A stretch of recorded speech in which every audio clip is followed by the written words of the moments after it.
Halo semuanya, balik lagi di podcast gue. Kenalin, nama gue Rizky Rojabi. Gue mahasiswa ilmu komunikasi di Universitas Insan Cita Indonesia. Dan kali ini gue bakalan sedikit podcast bareng rekan gue. Dan podcast ini bakalan ngebahas soal komunikasi antar budaya gitu ya, buat memenuhi tugas mata kuliah komunikasi antar budaya gitu. Jadi kita bakalan menelisik aktif gitu ya, gimana sih persepsi pendapat dari teman-teman gue di lingkungan sosial, di kampus dan lingkungan pekerjaan gitu ya. Jadi ini kenalin dulu sama narasumber kita hari ini siapa dan lo sekarang aktivitasnya apa? Kenalin gue Ramadan. Ya, untuk aktivitas gue sekarang bekerja di salah satu perusahaan swasta. Oke, jadi sekarang udah businessman apa worker nih? Worker ya? Worker bisa Iya, bilang worker, benar-benar. Iya, gue mau nanya nih beberapa pertanyaan yang mungkin kayak lazim sih buat ditanyain ya, soal komunikasi antar budaya. At least kita kan selama kita kuliah nih ya, atau selama lu di kuliah atau di kehidupan sosial kan, kita kan beragam banget ya, banyak suku, banyak bahasa, banyak budaya gitu. Nah, menurut lo pribadi nih, selama lo di sini dulu kuliah kan di Bogor ya, kalau nggak salah. Ya. Terus sekarang kuliah di Banten yang emang sukunya mayoritas Sunda gitu. Ada gak sih masalah di lo pribadi, lo sebagai suku campuran Jawa Serang, bahasanya Jawa Serang sama Sunda gitu? Oke. Menurut gue sih permasalahan komunikasi gak ada masalah ya. Soalnya kita kan satu lingkup Indonesia gitu lah gitu. Untuk bahasanya sendiri, komunikasi antar suku, antar budaya gitu emang ada gap, ada kebiasaan, ada habit gitu. Tapi lama-kelamaan nanti kita juga mengikuti dia dan dia juga mengikuti kita. Itu sih menurut gua. Oh, berarti saling aja ya. Saling, ya. Jadi kalau misalkan ya mostly pakai bahasa Indonesia, misalnya kalau misalnya di kampus gitu ya. Benar, Tapi benar. ada hambatan nggak sih pas lo mau komunikasi, kayak ada bahasa-bahasa yang sulit dicerna dalam bahasa Indonesia gitu, terus lo keceplosan pakai bahasa daerah gitu, ada gak sih? Nah, untuk itu sih emang sering gitu.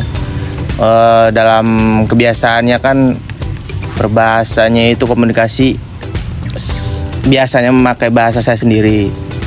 Dan itu setelah ketemu teman baru dari beragam budaya, beragam suku gitu kan.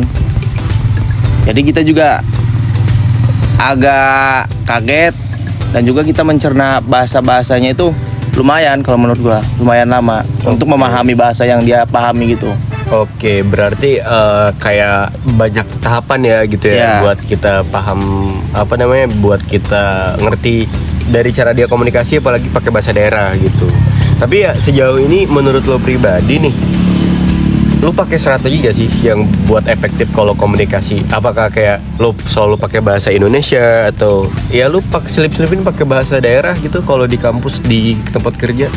Gua ada strategi waktu gua ngobrol, misalnya kan gua ngobrol sama orang Sunda atau orang mana gitu, orang Palembang itu dari Sumatera gitu. Ya gua pahamin dulu bahasa dia kayak gimana.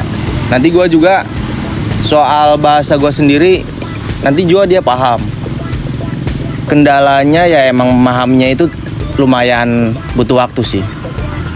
Itu sih menurut gua. Iya, butuh waktu. Jadi kayak kalau kita mau komunikasi efektif nih bareng temen-temen yang beda suku atau beda bahasa daerah ya, berarti ya kita juga harus punya strategi ya, kalau dari lo tadi gitu.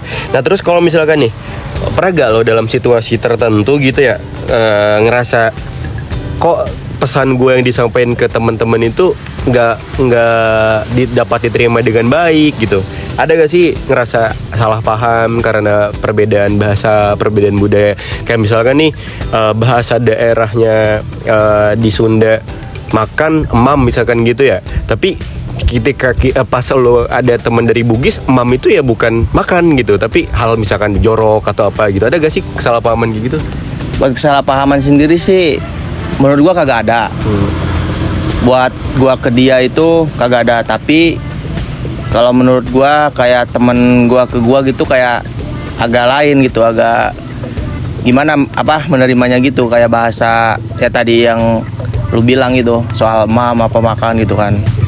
Ya soalnya gua juga baru mengenal bahasa dia gitu, dan gimana ya, bahasanya sih sama, cuma gua baru tahu aja, tahu arti maknanya gitu. Kalau untuk bahasa-bahasa luar sih kayaknya emang beda sih. Bahasa luar di Pulau Jawa ya. Untuk bahasa luar di Pulau Jawa itu untuk memahaminya itu agak rumit sedikit. Kalau untuk misalnya bahasa Sunda, bahasa mana gitu, sama saja sih. Oke, berarti emang kita punya PR buat kayak ngerubah stereotip aja kali ya. Kayak ada beberapa bahasa yang jadi prasangka gitu ya. Iya, Tadi benar. yang gue bilang mam itu di bahasa Indonesiain makan, tapi di Bugis tuh beda lagi gitu. Jadi lebih ke penegasan gak sih ke teman-teman? Kalau di Sunda itu mam tuh ya makan gitu. Jadi kita juga punya kekhasan bahasa masing-masing gitu ya. Bisa. Bener. Terakhir nih pertanyaannya, menurut lo teknik komunikasi, menurut lo ya, karena kan kita mah nggak teoritis banget. Jadi teknik komunikasi yang lo pakai ketika lo dihadapkan dengan situasi lo berada dalam masyarakat yang lingkupnya tuh bukan suku dan budaya lo gitu. Gimana cara lo tuh? Apa kalau belajar, coba pelan-pelan belajar bahasanya atau gimana? Oh ya, itu teknik komunikasi di luar ya, sosial ataupun di masyarakat itu. Jujurnya gue juga belajar dari teman gue untuk terjun langsung ke lapangan gitu. Wah, sedikit tanya gitu ke teman gue yang asli di situ, asli warlock lah gitu, akamsinya yang sesuku, sebudaya gitu. Apa sih bahasa mana aja sih yang perlu dibicarakan kepada masyarakat gitu, supaya gue nanti misalnya gue ke lapangan gimana gitu kan, gue tidak terlalu arogan melontarkan bahasa ataupun mengeluarkan bahasa-bahasa yang ya mungkin orang masyarakat gitu kan tidak paham apa gimana gitu. Ya mungkin gue bertanya dulu sih sama teman gue gitu untuk memulai komunikasi yang baik bagaimana. Soalnya gue kan beda ya, seberang gitu. Gue pakai bahasa Jawa, bahasa Sunda, sebenarnya ada kesamaan. Cuma ya gue untuk mewanti-wanti ataupun supaya tidak ada kesalahpahaman gitu dalam berbicara nanti atau ngobrol komunikasi nanti gitu. Oke, berarti emang salah satu teknik komunikasi lu tuh riset ya. Kayak cari dulu nih informasi, kira-kira kalau misalkan gue pakai bahasa ini orang lain tuh ngerasa terganggu nggak sih gitu. Terus orang itu ngerasa kok gak ada etikanya, norma gitu ya. Berarti emang lebih ke di mana bumi dipijak gitu ya, di mana kita menjunjung diri gitu. Jadi kita juga harus paham budaya setempat gitu. Kayaknya sih podcast ini bakalan panjang kalau kita ngebahas soal budaya terus menerus ya. Jadi komunikasi antar budaya kami rasa penting banget gitu ya buat kita bahas, karena ya kita juga hidupan sosial ya. Jadi gak lepas dari komunikasi, gak lepas dari bahasa, gak lepas dari norma etika gitu. Terus terakhir nih, pesan dari lo sebagai anak muda yang sekarang mungkin sedikit banyak orang yang aware banget soal budaya apalagi bahasa, apa yang lo bakalan sampein? Yang bakal gue sampein sih untuk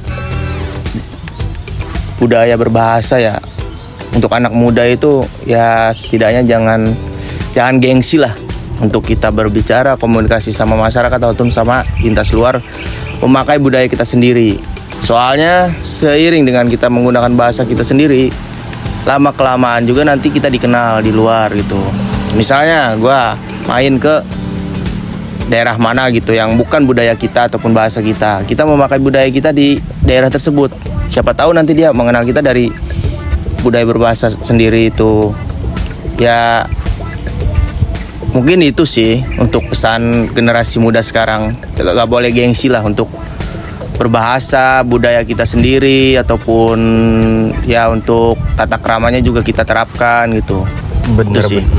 Oke, berarti emang pesannya buat terus jangan gengsi ya, belajar terus budaya. Karena menurut Badan Bahasa juga kita ada slogan namanya Trigatra Bangun Bahasa. Jadi ada menguasai bahasa asing, gunakan bahasa Indonesia, dan lestarikan bahasa daerah gitu. Jadi bahasa daerah sebagai bahasa ibu kita, bahasa Indonesia sebagai bahasa nasional kita juga nggak lupa buat menjunjung terus ya, lestarikan budaya kita gitu. Ya benar. Oke teman-teman, mungkin itu aja podcast kita di hari ini. Gue Rizky Rojabi, ngucapin makasih banyak nih. Nanti kita bakalan sharing lagi soal budaya, bahasa, atau yang lainnya di podcast edisi selanjutnya. Terima kasih teman-teman semua. Assalamualaikum warahmatullahi wabarakatuh. Asik.